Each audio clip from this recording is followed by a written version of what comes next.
Martin Luther created the DIY Church of Me.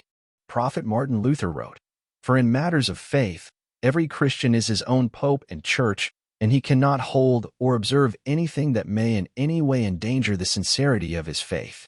Original source: Luther's Works 5, critical edition, in Latin on archive.org, page 407, line 35.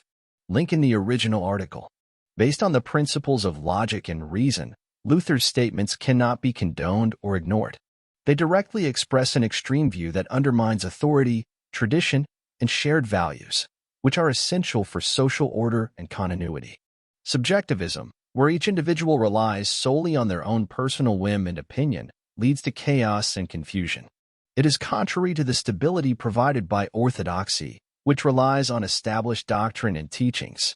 While Luther's supposed goal of merely addressing corruption in the Catholic Church may be admirable, assuming it was not his pretext for launching his own Gnostic-inspired theology, dismissing institutional authority altogether goes too far.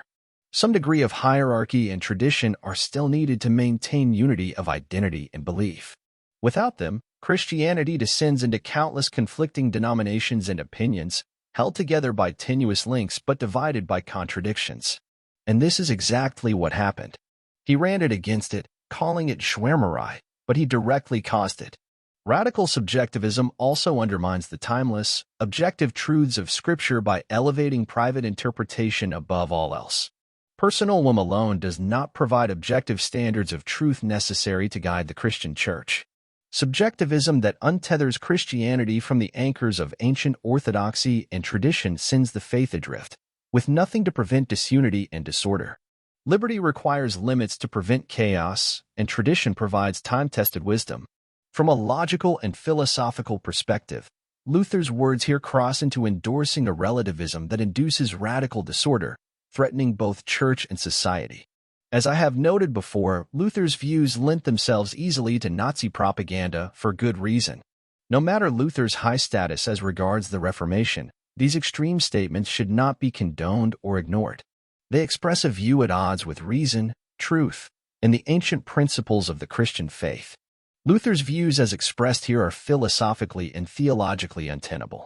They undermine the orthodoxy, tradition, and institutional authority that provide Christianity its form, continuity, and stability.